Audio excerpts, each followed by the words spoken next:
There is a strong suggestion that the kids who have mental health conditions are using more screen time. How many of you guys would put their hand up to say that they'd be okay if social media didn't exist at this moment in time in their world? The Dad of Three is challenging federal leaders to raise the age limit teens can access social media from 13 to 16 years old. We're driving everybody to 36months.com.au to sign the petition. We need to stop having talk fests. We need action. Anthony Albanese has today met with passionate campaigners. Australian lawmakers have passed a bill, A world first. to ban children from using Social media. Social media is doing harm to our kids, and I'm calling time on it.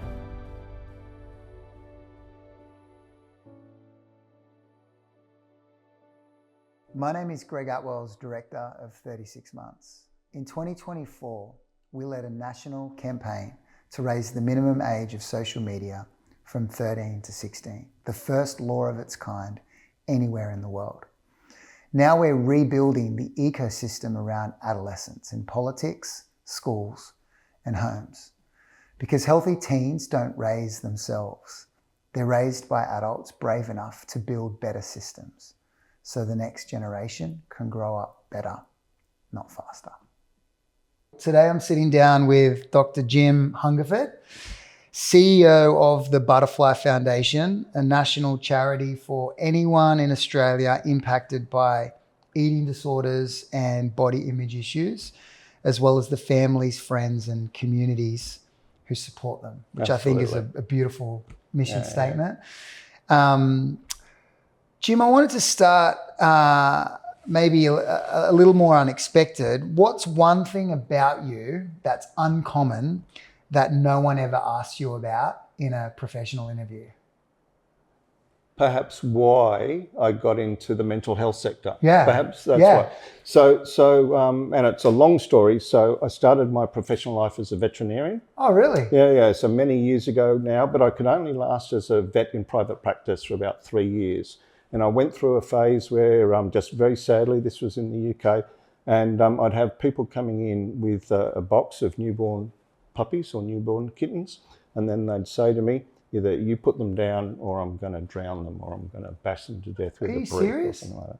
Yeah, and it happens to vets all over the world, hey? And I just had this bad run. It came in, hit me for over a number of weeks, and then I just started to have a recurrent nightmare about it, and it was really getting inside my soul. And I realised that that if I just kept doing this, that it was really quite likely to push me off the edge. Wow. And so that led me getting out of vet science. Very sadly, vets have got the highest rate of suicide of all of the professions. Wow. Due to things like this. And anyway, so I realised that I couldn't stay in private practice. But then later on, when I decided to get into the not-for-profit sector, and then now particularly with Butterfly, it really brought home to me how easily mental health can really just change your entire life. Yeah. For me, it actually ended up being in a really positive way because it changed the course of my career, and it's ended up with me now at Butterfly. Wow. But it was such an impactful time in my life, and it's affected me obviously for the last 30 odd years. So. Well, so obviously I can understand why you made the change out of being a vet for your own mental health, but I'm sure it wasn't just a profession change that sort of helped you start to recover your own mental health. What were some of the other things that you sort of did during that time, or where did you turn to? Yeah, so it was probably a mixture of family and friends. As always, it's the people around you that make such a huge difference to me, to everyone, and definitely to me. And then really drawing on their support, and also their support for the changes that I needed to go through. For my parents, putting me through vet school was a big investment from their side and getting me through. So it was a big thing also just for them, for me to make that change, but then also for my wife. And for her, it was a real change from what she was expecting our future to be. But the support from them really enabled that change to be a success. And then I went into professional work for a while in pharmaceuticals and research and things like that. And then ended up deciding that I really wanted to make the world a better place. And I was really proud of what I did in industry, but I really did want to not just only do a good job. I wanted that good job to be really trying to change the world. And Yeah. so that then led me through to moving across into the charity work. And so I think it's the combination for me, the combination of really understanding the impact of how mental health things can change your life, but also that desire and knowing the need that's out there, hey? Yeah. The desire to try and do something about it myself. Yeah. So why Butterfly? Like, why have you stepped into the CEO role at the Butterfly Foundation? Like, yeah, I'm keen to understand the motivations there for you. Yeah. And for me, it was a couple of things. So partly my own mental health. Like, luckily, I haven't got any eating disorder concerns, but aware of the mental health issues. But then when Butterfly was looking for a new CEO and the role was being advertised, just me starting to learn about eating disorders. And it's incredible how poorly we all, or not all of us, but the vast majority of us understand eating disorders. Just in Australia alone, we have 1.1 million people with an eating disorder. So these are people who are just living, and it can be with a life-threatening condition. It can be something that really transforms your life in a bad way, but it doesn't threaten your life. 1.1 million. Out of that, less than a third of the people actually reach out for help. So we've got 800,000 people who are suffering through something that really impacts negatively on their life, and they're not getting any support. Wow. And when I was just learning about these things, I really just wanted to dive in and try and make a difference. Yeah. And that's everything that Butterfly does. You know, we try and help people. And as you said at the beginning, we try and help people themselves, but also the community around them, because eating disorders really impact on everyone in that person's family. Yeah. And yeah, we try and help all the way from the beginning, trying to stop it happening, through to supporting people who might be in the early stages, through to really providing intense support for people who need a very, very rigorous therapy program to try and turn their lives around. Okay. So like, what is an eating disorder? Like, how do I know if I've got one or I might have one? You know, like, how would you define it? Yeah, so the simplest, the non-clinical definition is where your relationship with food is outside your control. So you can't help yourself, and it can be that you can't help yourself as in you can't get yourself to eat. So for some people, that can be that they really find the act of eating anything as they just reject it utterly, and they really struggle to take in any nutrition. For other people, it might be specific foods or classes of foods, and then that could bring them down. As you know, so as kids, a lot of us were picky eaters, but if you can imagine, that expands to where you cannot eat healthy food because just either the texture or what you know about those foods prevent you eating it. Or it can be going the other way, and that you can't control how much you eat. And so you really binge, and then you might void yourself after binging, and then you feel really upset at yourself that you can't control your food, and then you binge again because you're upset, and you get these horrible cycles. One of the differences between eating disorders and most mental health conditions is that it really brings in the physical as well. And so you can imagine that if you're starving yourself, and so a lot of people associate eating disorders as equaling anorexia. And so everyone's aware of the stereotypes around anorexia, and you can see how that really impacts that person terribly, and so many people die. There's lots of terrible things there. But also the same with if you're really damaging your body by purging yourself all the time, not eating healthily, then that can also affect just your body, but also your brain. So there's a whole range of different conditions. So now there's a diagnostic manual that defines how you can identify what eating disorder people have. There's a half dozen now of different specific eating disorders, but people can also live halfway in between two of them. Yeah. And then a lot of people, very sadly, have an eating disorder plus another mental health condition, which is often anxiety or depression. They may be neurodiverse. There's a whole bunch of things that can sit together. Okay, so are they using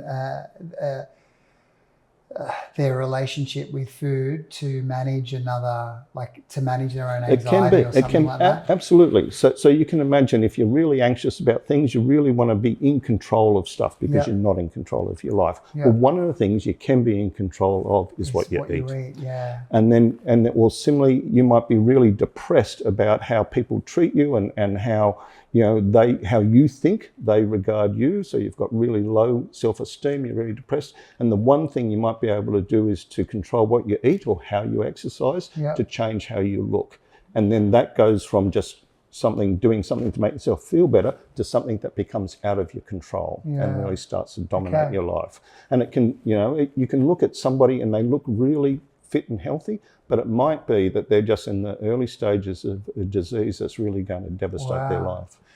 The word that came to mind as you were sharing just a bit ago was the word shame. You talked about this kind of the cycle of, like, say, binging and then feeling horrible that you just binged, and then purging yourself. And it just felt like there was this food had sort of been overrun by sort of these cycles of shame. Like, is that it's a big part of it. Yeah. It's a really big part of it. And so one of the major activities that Butterfly gets involved in is trying to reduce stigma. So, eating disorders, we feel like they're 20 years behind how depression and anxiety are now. So back in the day, people would never admit that they were depressed, or they would never reach out for help. Same around anxiety. And that sort of stigma, the fact that you're not allowed to talk about it, that you shouldn't bring it up, and that also that somebody who has it, it's their own fault. So on eating disorders, people think it's like, it's a lifestyle choice. They just are choosing to starve themselves so they can be skinny, not realizing that person has lost control of how they're behaving. Or it can be that they're thinking they've got no willpower, and if only they tried harder, they'd be able to stop eating, or if only they tried harder, they'd be able to do whatever else. And so that societal stigma, that's a big part of why people don't reach out and get help. It's a big part why people don't admit they've got a problem, and so it stays hidden. But also people with an eating disorder, they actually really do blame themselves. So we do a lot of research work trying to understand what's happening around eating disorders in the community. And so part of that, we do surveys of Australian adults and talk to thousands of people across Australia. And we see that there is happily declining stigma in the community. It's still far too high, but it's declining. But we see that for someone who has been diagnosed with an eating disorder, their level of stigma, self-stigma, is double that of the rest of the community. They really blame themselves. And that's just exactly as you say, it's part of that shame. And it just makes the whole thing so hard. And I mean, I was reading a letter from a young lady who lives in Western Australia the other day. And she, sorry, I get really upset talking about this, her life. So she had a struggle. She didn't believe that she was worthy. She didn't believe other people liked her and liked how she looked. And she thought, well, look, if only I can make myself look better, be fitter and be thin, fit in with all of those sort of female tropes. And so she started to do that. And then she started to get really ill. And then she started to not being able to control it. And she went through a cycle of getting really sick, binging and stuff like that, going into hospital, but staying in hospital, coming home. The whole thing started again, developed into anorexia. She was incredibly ill for a number of years. And then a horrendous incident occurred where the doctor who was supposed to be supporting her said, "You're just using up space that somebody who could get better should be using." And then he read out to her the death certificate of a friend of hers who had died from anorexia. And I mean, I just can't imagine what this young lady went through. Luckily, soon after that, she heard about, we've got a residential facility in Queensland. She heard about Wandi, and she ended up going to Wandi, and her life has been transformed now. And now she's at uni, she's doing really well, she's in control of her life, she's got healthy attitudes towards food and things. But you think of that poor person who's got all of these internal pressures on herself, and then society who's supposed to be supporting her and doctors who are supposed to be just add to that pressure. And it could have so easily ended in tragedy. And so I think for us, that's one of we're incredibly passionate about trying to prevent eating disorders occurring. Like, in contrast to a lot of mental health things, there are modifiable risk factors that we can work on and really reduce the risk of an eating disorder developing. The government, society isn't working on that, but we really believe you have to. And I mean, social media is a big part of that, of course. So. Before we get into social media, that story was heartbreaking because somebody, a professional in a position of influence, didn't send the right social response. at a really, really critical moment. And you mentioned that, you know, your foundation exists for not just those suffering with an eating disorder, but those who are supporting them. So as we think about sort of parents or teachers or coaches, sort of people in positions of influence, sort of in the ecosystem of a young person's life, can you maybe just shed a little more light on how do we send the right social response when we notice something's going on? Yeah, and I think it is such an important point because people in influence do have such a huge effect on all of us. Yeah. You know, we're really social animals. We really pick up signals from whether they're spoken or unspoken signals from each other. And also I think, you know, as a parent myself, it's a really tough job being a parent. Nobody thinks that they are the best parent they could be. We all want to improve. And so it's a really tough thing. But I think, first off, being aware of the problem, hey? So sadly, a lot of people think that it is good to strive for these unrealistic ideals in terms of body image.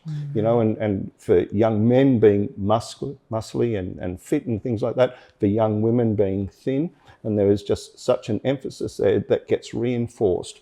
If you see somebody who's skinny and you compliment them on being skinny, they may well, in actual fact, have an eating disorder that's driving them down that way, and your words are just simply going to make it worse and worse for them. And so for us, the awareness, actually understanding the problems, the need to be supporting a healthy attitude towards your body and towards food, to be supporting that with yourself as well. Don't blame yourself if you're tired, you're exhausted, and you have a meal that, you know, if you weren't tired and exhausted, you wouldn't have chosen. Don't pick on yourself about it. Don't start a cycle of blame and then say to somebody else about the cycle of blame, because for somebody at risk of an eating disorder, that might be enough to just really drive them down that path. So healthy attitudes towards food, with what you do for yourself, as well as with the people that you talk to. And then similarly with your body. Don't objectify your body. You know, it's obviously our bodies are incredibly important for us and how we live our life and all of those sorts of things, but we're not summed up by our body. Our worth is not due to how skinny we are or how muscly we are. But if we allow those thoughts to dominate, then again, for the people at risk, that can really drive somebody down a very unhealthy path. And I think if we were talking about 1 in a million people, perhaps we wouldn't worry about it. But the fact is, out of all Australians, about 10% will have an eating disorder through their life. Mostly when they're young, but it can be at any time of life. Females and males, about twice as many women develop an eating disorder as a male, but it's still very common in males, and even fewer males reach out for help. So you've got to be just so careful about how you treat yourself, how you treat others, attitudes towards food, attitudes towards your body, but then also building up self-esteem. So we were talking about shame. You know, if you've got all of those poor feelings about yourself and you want to do something to make yourself better, this is something that everyone can do. Everyone can control what they do about food. It's a controllable thing, right? Yeah. That's right. So I think those sorts of things there. So don't fall into the trap of talking about good foods and bad foods and really perhaps driving people away from eating when they need to eat. Don't talk about the fact that this shape of body is the way you're supposed to be. Don't have those poor attitudes there, and just really support people's self-esteem and build them up that, you know, their life is worth a lot more than how their body looks. Yeah. What are some other misconceptions, or what are the most common misconceptions that people have about eating disorders and those suffering with negative body image? Yeah, so there's a lot of those stigma things we were talking about, that it's self-chosen almost. Yeah. But also because of the dramatic impacts that anorexia can have, a lot of people think anorexia is eating disorders. Only about 1 in 30 people with an eating disorder are anorexic. Okay.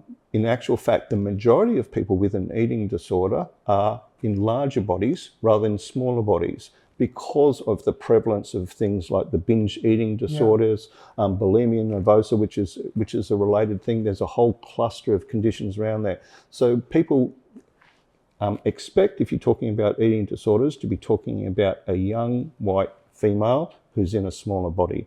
And that means they don't provide support for everybody else in every other condition that can be an eating disorder.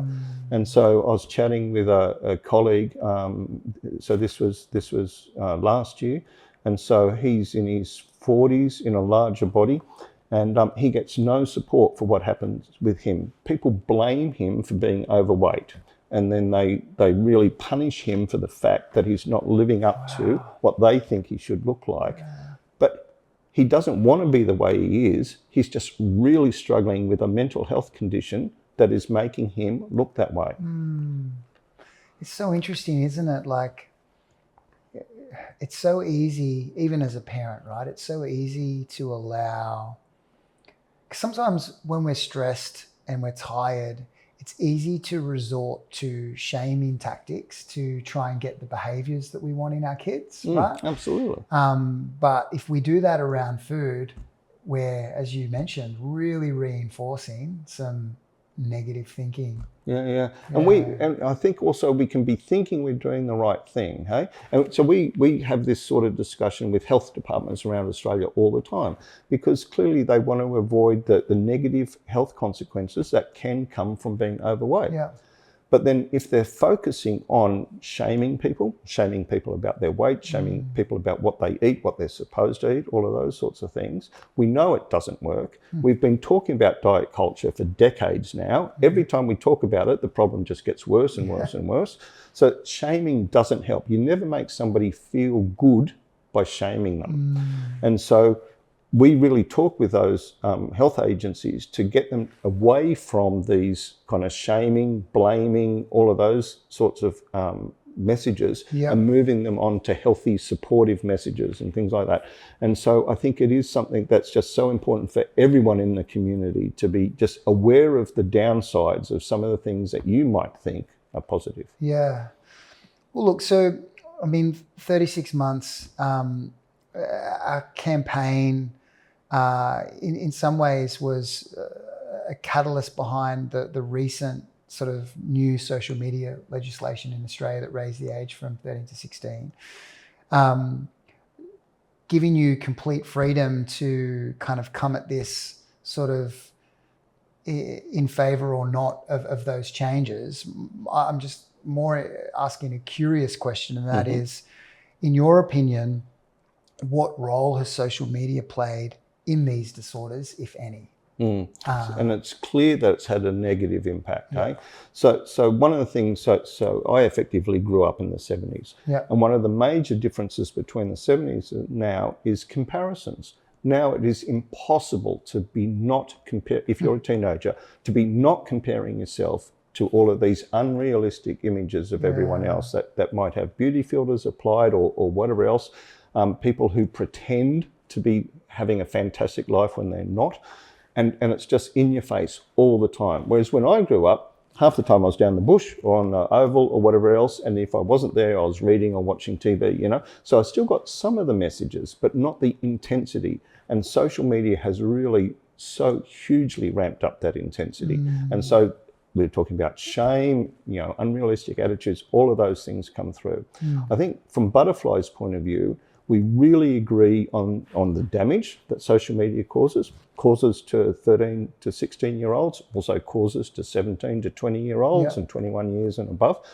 So we really agree on the damage. What we really want to focus on is that social media has to be a healthy place to be in. And it needs to be healthy whether you're 10 and maybe you shouldn't be on it at all, whether you're 13 and now you mustn't be on it, or whether you're 16 and now you can be on it. And one of the things we're really worried about is that now that we've got the ban that's going to be coming in, does this mean that when somebody turns 16 and they're now allowed to go on the platform, they're totally unprepared and the platform has got no incentives to provide a healthy space. So they'll go from fully protected to fully unprotected and just enter this shark-infested waters, you know? And so we really want to make sure that we don't just stop here. We want to make sure that there is continued pressure on the government and on the platforms to do a lot more. And they clearly can. You know, these platforms, hundreds of billions of dollars, creating AI, doing everything. They can, if there was an incentive for them, provide a healthy space. And I think for us, every other space we go to, we expect people to provide a healthy space. You know, it's got to be safe. You've got to have appropriate safeguards, precautions, all those sorts of things. And for some reason we think, oh, when you go into social media, we'll just throw all of those things away. So we don't think it's anywhere near enough to ban. I mean, we do worry about the ban because we know for a lot of kids who are coming from an isolated or socially isolated because of their gender identity or whatever else, for a lot of them, social media might be the only way to build connections.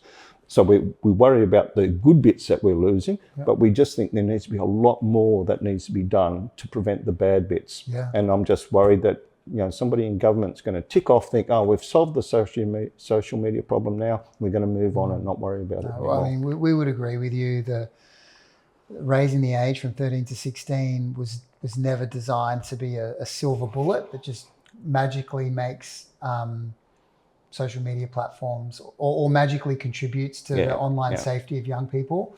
I think where we were coming from was that it didn't need to be this or that, or like legislation versus education. It's a bit of a false dichotomy, you know, like why not just say yes to both?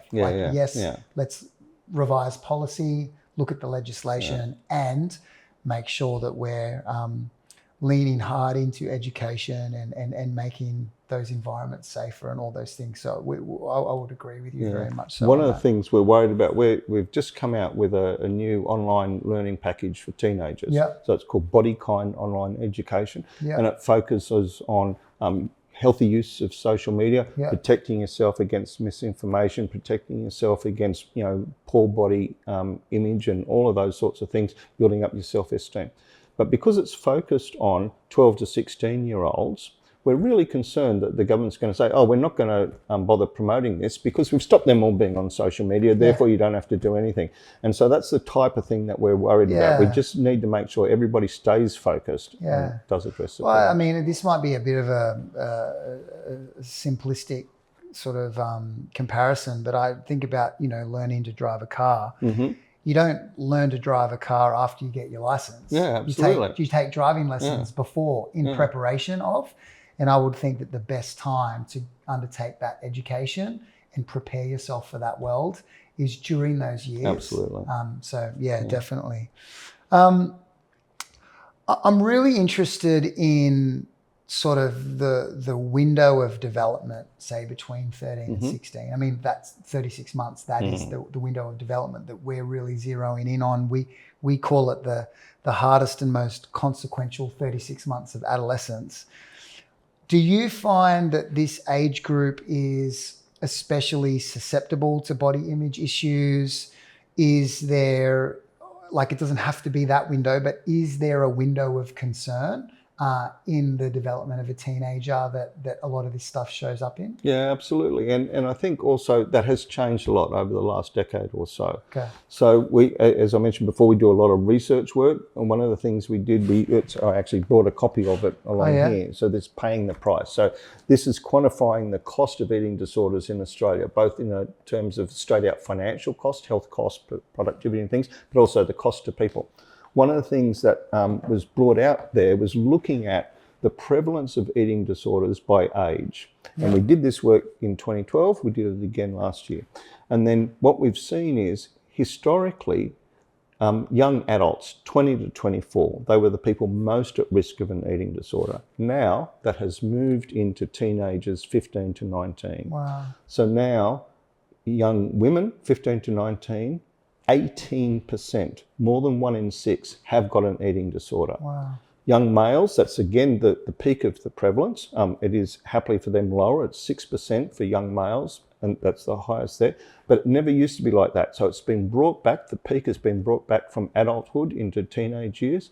And we're now seeing that we've got significant percentages of even younger kids in that kind of 10 to 14 bracket. And we're even getting diagnosis of kids as young as 5 or 6 years of age. Wow. And it's just horrendous. So we're seeing the move, a lot of that move of being due to social media, but also due to the other pressures that are applying to everyone. You know, that we all saw the spike in general mental health, including eating disorders due to COVID. So a lot of things that are putting the pressure on.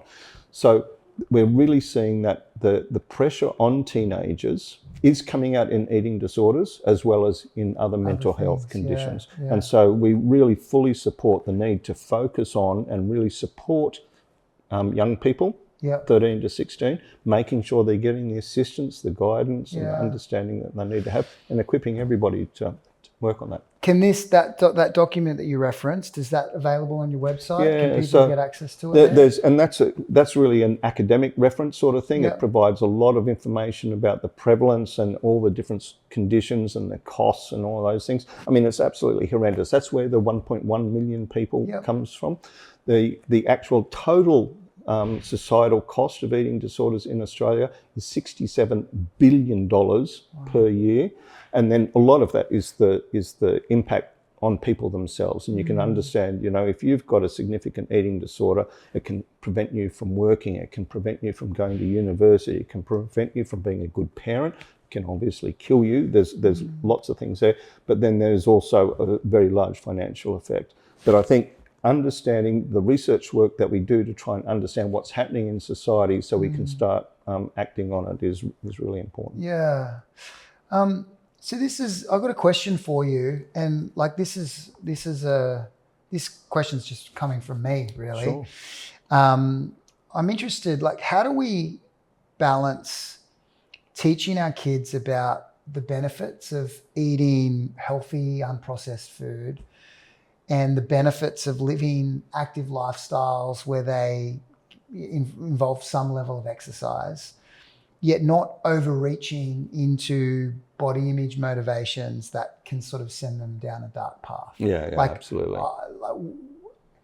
Where to sort of live as a parent in the middle of that feels a bit challenging to navigate sometimes. And I don't think there is any single sweet spot, because clearly if you go in there, I don't care, eat whatever you like, never care about what it is that you're eating, eat as much of it, too little, too much, if you don't care, that's not going to be helpful. And kids need guidance. They're still growing, they're developing everything, and the same on activity. But also, if you go too far the other way, you can really drive really obviously adverse consequences.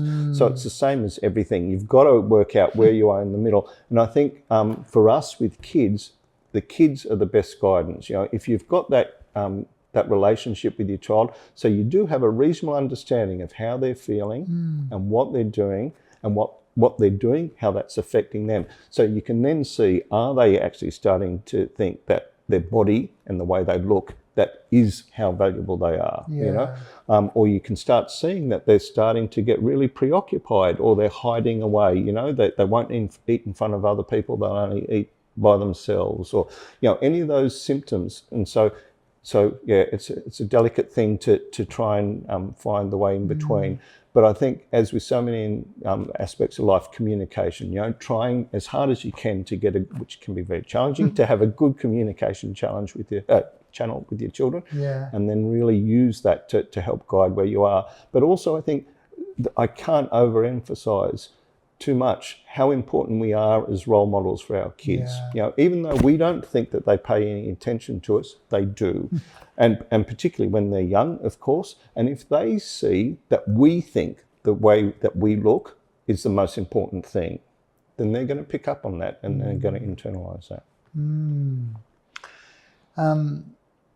One of the things that we've learned over the last 6 months is that whatever's going on for a teenager will manifest itself at school. So schools find themselves in the middle of this hot mess. Their duty of care used to start at 8, end at 3, once upon a time while kids were on site, but now that's been blown up, and they're having to deal with a whole host of issues that sort of spill over into bedrooms and online spaces and all this sort of stuff. Do you see schools or educators playing a role in supporting young people through these unique body image challenges, and what sort of role do you see schools playing? We see it as a huge role. Exactly as you do, it is such a formative years that the kids are going through. And lots of things are changing when you're a young teenager. Hey, your body's changing, everybody around you, society's changing, your friendship groups. But schools are incredible influences on there. And clearly it's not only the school, just like it's not only the parents, but they're incredibly important. So we have very active campaigns to reach out both to primary schools and to secondary schools to try and support all these healthy behaviours we're talking about. And sometimes, as we've spoken about before, the schools can be doing something they think is good, but has really adverse consequences. So food shaming. There can be instances where the schools tell the teachers to check to see what kids are eating, and if they're not eating the correct things, then the kids get in trouble. It might be that child, the only food they can access at home is a bag of chips. If you then shame them when they come into school and that's what they're eating for lunch, and they therefore end up eating nothing, and then they start thinking that avoiding food is the way that they're going to get recognition and reward. So there's really important things around the attitudes and understanding within schools, but schools can also really build up the positive things as well. So we've got a program, it's called Butterfly Body Bright, and this is a program for schools to utilise from kindergarten through to year 6. And they might just use it in year 6, they might only use it with one class, but it's really trying to help the schools be able to the children to build up their self-esteem and having a healthy attitude towards food, healthy attitude towards their body. And clearly at that age, you don't ever talk about eating disorders or anything like that. You know, you're just trying to be positive.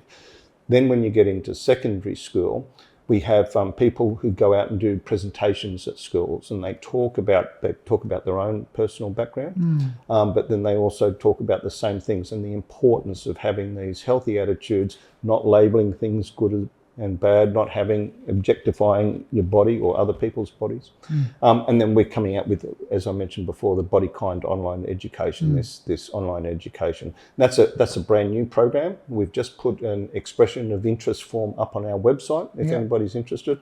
And then there's multiple online modules there, but it's really to support kids specifically of this age so they can learn about social media, learn about the downsides and the upsides, learn about how they need to be careful with what they do and how they use social media and their attitudes towards themselves and their body. Yeah, great. I'm keen to dive a little more into you and what kind of growing up looked like for you. So my question is, cast your mind back to 13-year-old Jim. How was your high school experience? Where were you? What were the highs, lows, and everything in between?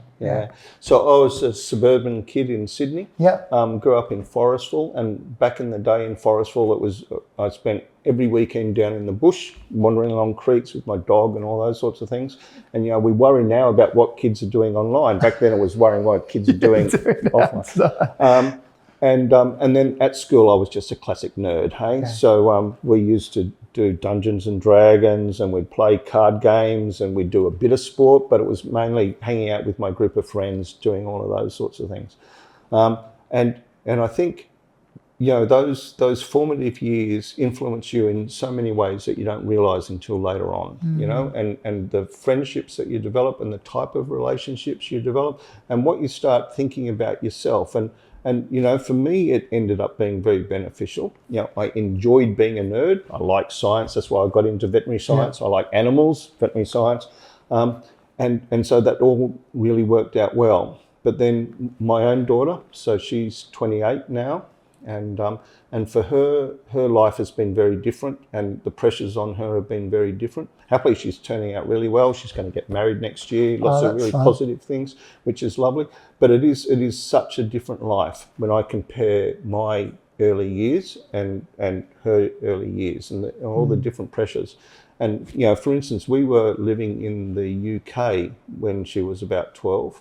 And then one of the reasons why we came back to Australia was because we were really seeing that all of her friends were objectifying themselves. Even at 12, they were starting to wear short skirts, putting on makeup, really trying to make themselves looking very sexual. And for us, we didn't want that for our child. And so, I come from a different era. than what kids grow up in now. But I think some of the lessons are still the same. You know, the things that you learn to do, the attitudes you develop, your attitudes to people towards life do stay with you forever. So I think 36 months and really paying attention to this period of a person's life is a really important thing to do. One of the words that's important to us is the word belonging, right? So we know how important sort of finding a place to belong is during that window of development. And a lot of people talk about social media as an environment where they have found belonging, have found their people. I'm interested though for you growing up, 13-year-old Jim playing Dungeons and Dragons and exploring, you know, the creek and the bush with your dog and all that sort of stuff. How did you find your people growing up? Where did you find belonging? Really interesting one.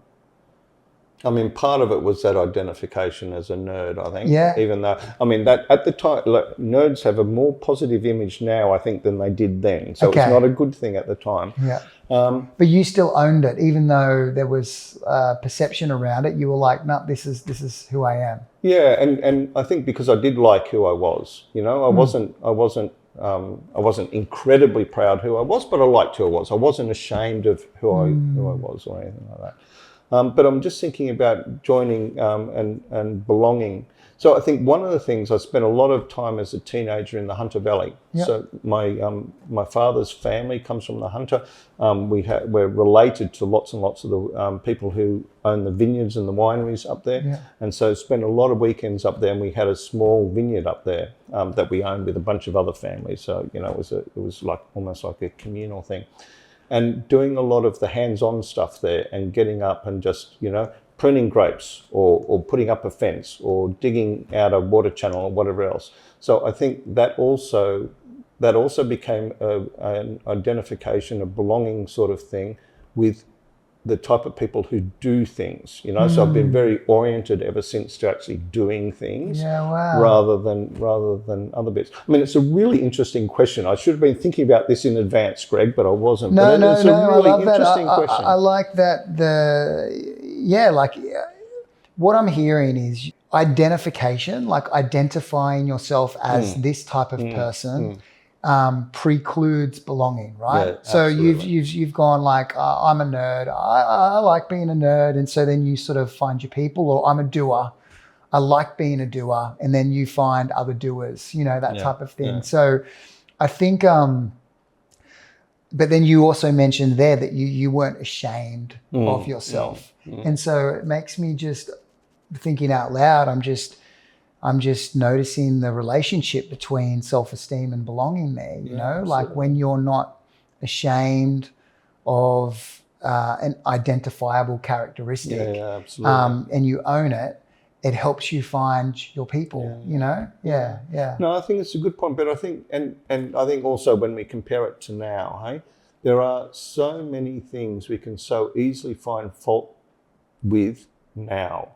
Because there are so many ways, you know. I don't have enough friends on Facebook. Well, not on Facebook anymore, hey. So, but anyway, if it was back in the day, my Snap score isn't very high. Yeah, absolutely. And I don't look the right way, or I don't behave, or I haven't got the right, you know, clothes, and I don't have, you know, you've got so many things where you can fall down now, and so just thinking about this now, you know, it does very much relate back to us and our message around that self-esteem and building up people's self-esteem.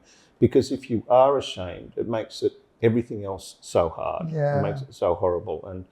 And I feel bad about myself more than enough times, but I don't believe in just trying to punish myself about it. And I think we shouldn't also be trying to guilt other people, We shouldn't be trying to make them feel bad either about how they are or what they do. We should be supporting them for their success in their eyes. Yeah, guilt, punishment, shaming, it never produces what we hope it will produce, does it? Absolutely. You know, it's not a very useful or reliable tactic. No, absolutely. No, and so for me, coming back being a vet, hey? So for a number of years, people used to think that the best way to train an animal was through punishment. And so this really came about, a lot of it came around World War II, but also before that they decided the best way to train a dog was by hurting it if it didn't do the right thing. And you can obviously get people to behave by hurting them in a certain way, but you ended up with a really on edge, about to break, nervous ball of anger that was this dog. These days we understand much better that you end up with a much better trained dog if you do it with positive rewards. You support them when they do the right thing. You reinforce when they're doing the behaviours that you're trying to do. But we don't do that to ourselves. We just punish ourselves. We tell ourselves we're doing the wrong thing. We tell other people they're doing the wrong thing, or that they don't look the way they're supposed to look. And it's not a healthy way to be. Yeah, no, that's a great comparison there. What's again, last question about growing up. What's a core memory that still feels quite vivid to you that has shaped the way that you show up in the world? Yeah. So this is a collection of memories rather than a single memory. So I mentioned a lot of my family is from the Hunter Valley. Hey? Yeah. In my family, there's been lots of alcoholism and other addictive sorts of behaviour. Yeah. Cigarettes, a whole bunch of things around there, and then that impacted me personally, and it kind of set negative role models, and it's also easy to copy them, but also I didn't want to be like that. So I think, and that's actually been something that really has stayed with me ever since. Just looking back, and everybody's complex, hey? Everybody's got good things and bad things, and you know, I'm not saying that, you know, people who end up being alcoholic, that doesn't mean they're bad, but I just decided I didn't want to have those sorts of behaviours in my life. So that really has stuck with me. So I'm a social drinker and things like that, but I'm very conscious of that in my life. And then going from that with those physical things has then also affected me and the type of job I want to do. Because just like I didn't want to go down those pathways, those addictive pathways, that made me think about, well, what pathways do I want to go down? And so then that led me through to working for charities. And also, I've got to say, working for charities, and charities are like any other companies, you get good ones and bad ones and things like that. But you meet the most amazing people. You meet people who really want to make a positive difference in the world. And that can be donors who are donating their time and their money and all those sorts of things, or other people, colleagues who are working there. And you also get to see the best of everyone else. You see people like yourself, Greg, you know, who really want to be involved in a positive thing. And so it's a lovely sector. So that's a long answer to a short question. Just a few more questions for you, Jim. So we know that healthy connection helps build things like self-esteem, resilience, belonging. And we know that connection doesn't happen without intention. Our premium partner, KitKat, stands for better breaks, purposeful pauses or moments to switch off without life's distractions in all their forms. A purposeful break can maintain a positive mindset, clarity of thinking and focus, and bring us back to tasks feeling more refreshed, present, and connected to others. So my question is, in a world that has never been more connected digitally, what are some ways you personally like to disconnect in order to reconnect? So and I agree with you about the connection. You know, I think digital things bring so many advantages, but so many disadvantages. So the disconnection, reconnection, I think for me is in actual fact bushwalking and trekking. Yeah. So I love getting out in nature, and I mean, all these link back to things like when I was a kid, etc. But I love getting out in nature, walking. But then also when you walk with a group, and so for instance, I did the Lara Pinta Trail in the Northern Territory. So I didn't do the full thing. So the full thing's 225 kilometres through rocky desert, roughly. And so, you know, there have been people who've died doing it. I did it as part of a charity walk. And so there was 15 or so of us walking a third of it, 75 kilometres. And so I got the experience of just really being away from all the digital stuff, being away from the pressures of work, being out in the open, experiencing budgerigars and you name it. And then chatting with people, but not being forced to chat with people, Yeah. but you had the opportunity to talk with somebody else, and they were also there to support the charity as well, you know, so you had instant reasons to connect and stuff like that. So for me, it's getting out in nature and doing that.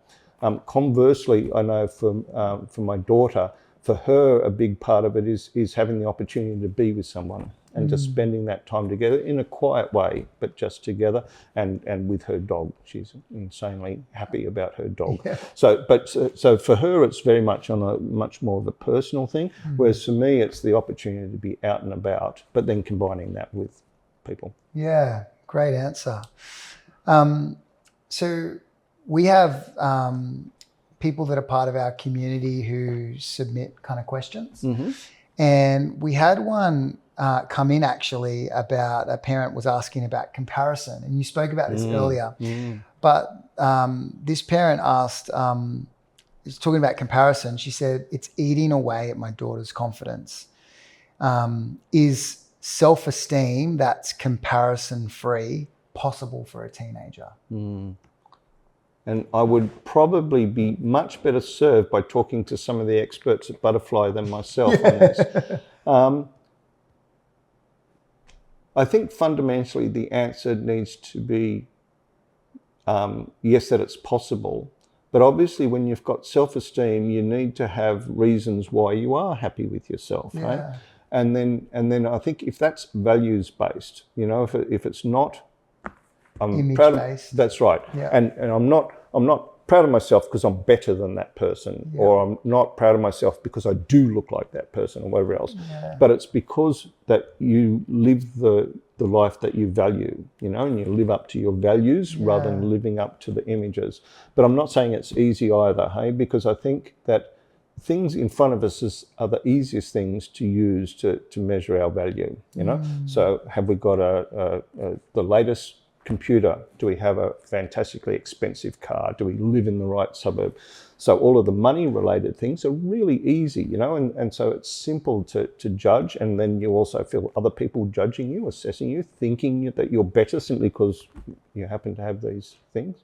But honestly, then it's much more if you live up to your own values, and then if you believe that what you're doing is the way that you want to be, and that you're behaving in accordance with your own beliefs, then I think that's where you can have that self-esteem without saying, well, it's just because I look a certain way or I've got a certain thing. I love that. Values-based, rather than image-based or material. Absolutely. That's right. All right, so good. Last thing we'll do together. It's turned out to be a nice way to end, but I always approach it with some trepidation because I have no idea where it's going to go. So we're going to play a short 30-second game of word association tennis. This could be terrible. So I'm going to say a random word. You respond with whatever pops into your head first, and then I'll hit back with the first word that I think of. Okay. And we'll go back and forth. This will be interesting to see where we end up. Yeah. But it's interesting because, I won't say too much else, but I'm going to start with Hunter Valley. So grapes. Wine. Family. Belonging. I was going to say butterfly. Eating disorders. Shame. Control. Effectiveness. Doing. I don't know which word there, but yeah, that thought. Dogs. Cuddles. Closeness. Warmth. Home. Peace. I think that's a good place to end it. There you go. It's fantastic, Greg. That was very enjoyable. Really appreciate you coming down for an in-person chat on the couch. Really believe in the work that you and your foundation does. The URL for people to find out more information. Well, and two things, I suppose. The website, and that's simply butterfly.org.au. Yep. But then also there are a lot of people who are worried about eating disorders, either with themselves or with their loved ones. And so we do have a helpline that's open from first thing in the morning, 8 a.m. to midnight. Every day that isn't a national public holiday. And that's 1-800-ED-HOPE, which is 1-800-334673.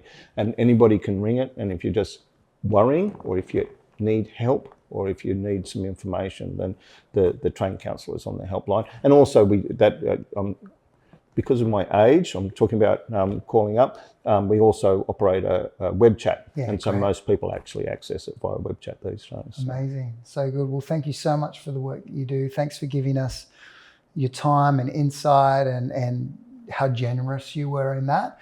And we believe that 2025 will be your best year yet. No, absolutely. And I do want to say thanks to 36 months, because you're working on an incredibly important part of kids' lives. And so it's wonderful that you are. Thanks, Jim. Thanks, Greg.